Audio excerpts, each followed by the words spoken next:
जो व्यक्ति पार होगे और जो बीच में स्लिप कर गए वो नहीं पार हो पाए, लेकिन गुरुद्रोही नहीं बने। गुरुद्रोही जो बनेगा उसको भगवान साथ नहीं देगा।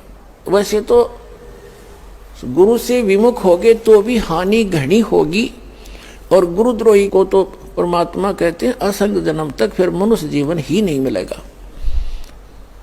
अब गुरु विमुखा, गुरु जी से विमुख जो होगे, विमुख का अर्थ होता है साधना को छोड़कर, और तो साधना करे नहीं सकता आदमी जो इस ज्ञान को समझ लेगा।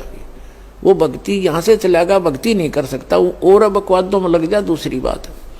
इससे क्या होता है कि कुछ दिनों में आपको इतना सुख देगा ये परमात्मा, आप पुराने दुखों को भी भूल जाओगे। और जब ज्यादा सुख हो जाता है तो आदमी भगवान से विमुख अवश्य होता है। तो ये सावधानी बरतनी है। परमात्मा आपको क्या करेंगे, आपको थोड़ा बहुत कष्ट बनाए रखेंगे ताकि आपको पुराने दुख भी याद आए। ऐसा दुख नहीं देंगे जो आपको घनी हानि कर जा, पर थोड़ा बहुत आपके हृदय में ये बना रहेगा कि ये थोड़ा बहुत, ज्यादा नहीं होने देंगे। किस लिए करेंगे? कबीर साहब कहते हैं, कबीर सुख के माथे पत्थर पड़ो, जिस ते नाम हृदय ते जावे, और बलिहारी उस दुख के जो पन पल नाम रटावे। परमात्मा ने कहा भगवान इसे सुख का आग लगे जो आपसे दूर करे, और ऐसा दुख हमें दिए रखना मेरे दाता जिससे आपकी याद बनी रहे। इतना कष्ट आपको अवश्य देगा। ये एक परमात्मा का फार्मूला है, नहीं तो आप भूल जाओगे भगवान को। ये आपके लिए वरदान बना रहेगा, ये सत्कर मानना। किसी भी प्रकार का देवों से सारे शरीर में थोड़ा बहुत रह के ठूठा, बाकी हानि नहीं होने देगा, आपकी भक्ति सुचारू करवाओगा। और जो गुरु जी से विमुख हो जाते हैं, नाम छोड़ जाते हैं, अब जैसे आप नाम से जुड़े हुए हैं, कोई गलती भी करोगे आपने ऐसा झटका देगा परमात्मा, आप कांप जाओगे और दोबारा उस गलती को करो नहीं, गिर आकर माफी मांगोगे, दोबारा उपदेश लोगे, कनेक्शन जुड़वाओगे। और जो क्या करते हैं, जैसे 2-3 बार नाम खंड कर दिया और फिर जानबूझ के भी कर, मजबूरी में हो जा, अज्ञानता से हो जाता है, उसका विकल्प है दोबारा दीक्षा ले लीजिए, आपका कनेक्शन कट गया, दोबारा जुड़वा लीजिए, अपना अक्षमा याचना करें 100 बार। और जानबूझ कर गलती करोगे फिर आप विमुख होगे भगवान से। आप बेशक गुरुद्रोही नहीं हुए तो धीरे धीरे क्या होगा, आपका कनेक्शन कट गया। कनेक्शन कटने से उससे पहले जो आपने भक्ति साधना की भगवान की, ये सत साधना जो आपको दे रहे, इससे आपके बहुत गने भक्ति पुण्य इकट्ठे हो गए और आपने नाम भी त्याग दिया, यहां आना भी बंद कर दिया, और घर पे भी आप रहने लगे। कभी मंत्र करोगे, कुछ दिन तो करोगे लगातार, लेकिन फिर काल नहीं करने देगा और बकवादों में बढ़ जाओगे, और फिर भी आप सुखी होगे। क्यों होगे सुखी? क्योंकि आपने जितनी बैटरी चार्ज कर ली 1 वर्ष 2 वर्ष 4 वर्ष यहां रह करके इस सत भक्ति से, तो वो तो आपके साथ है। लेकिन भविष्य में आपका चार्जर ठीक नहीं रहा तो एक दिन वो पिछले पुण्य समाप्त होंगे और कैर फिर शुरू होंगे।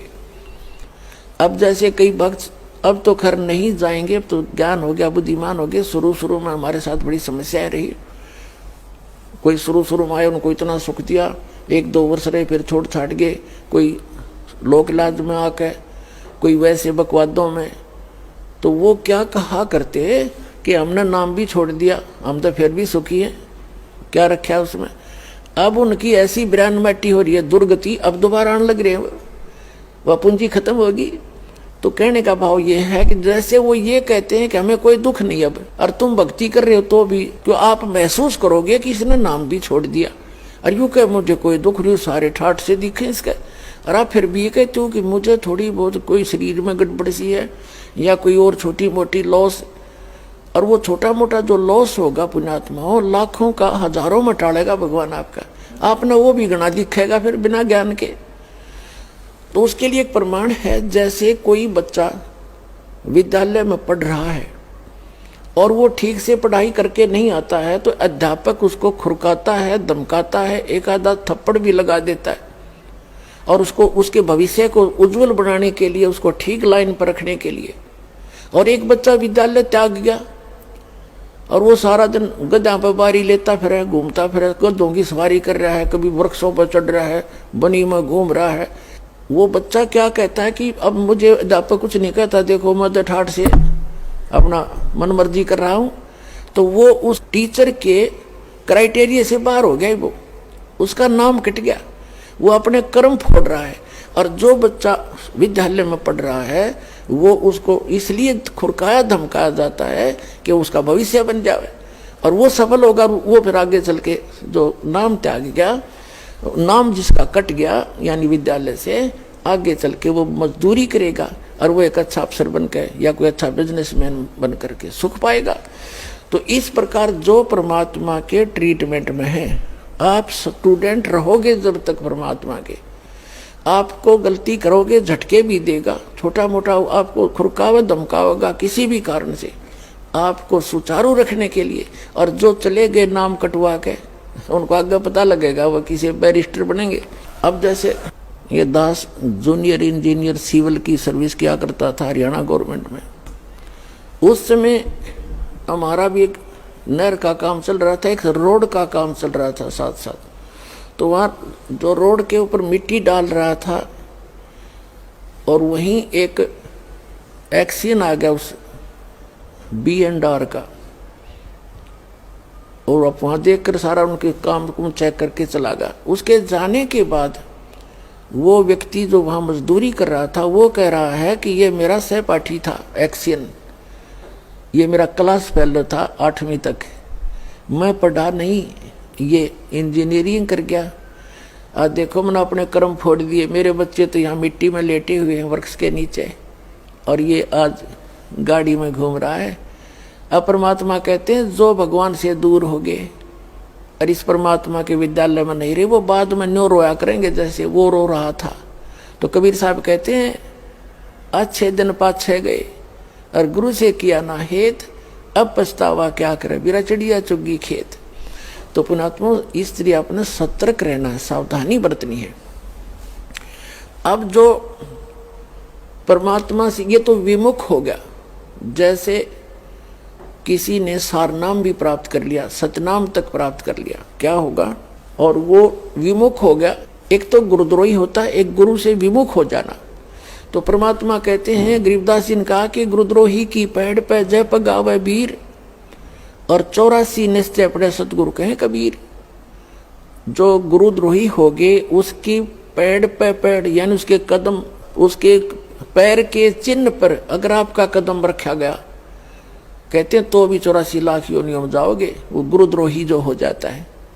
गुरुद्रोही कौन होता? जो गुरु जी की निंदा करता है और इस नाम को त्याग जाता है, कोरी बकवाद गढ़ता है, झूठ बोलता है, नरे आरोप लगाता है, वो गुरुद्रोही हो गया। और उसकी पैड़ पे पैर रखना, कहते हैं 84 निश्चय पड़े नो सतगुरु कहे कबीर। गरीबदास जी ने अपनी इस अमृतवाणी के साथ अपने परमात्मा कबीर जी की छाप साथ सहयोग लिया है कि ये भी ऐसा ही कहते हैं। अब पैड़ पे पैड़ रखना ये नहीं है कि गुरुद्रोही जा रहा है, आप वहां पीछे पीछे जा रहे हो तो उससे वो नहीं कि उसके कदम पे कदम नहीं रखना। अगर जैसे घर का कोई सदस्य हो जाए गुरुद्रोही, गुरु जी के बारे में जो वो बकवास करता है या भगवान के बारे में, उसकी हाँ में हाँ नहीं मिलावे, उसकी बात को हृदय से भी नहीं मानना कि सच्ची कह रही है, उसने सोचे बकवास करता है और करता रहेगा। उसके कहे अनुसार अपने हृदय में जरा भी कमजोरी नहीं आने दे, तो साथ रहकर भी वो उसने कदम पे कदम नहीं मिलाया, उसकी पैड़ पे पैड़ नहीं रखी। गुरुद्रोही की पैड़ पर जय पगावे वीर, 84 निश्चय पड़े नो सतगुरु कहे कबीर। ये इस तरह पैड़ होता है, इन्होंने किसी कदम पर कदम रखेगा उससे चिंतित हो जाओ तुम, ऐसा नहीं।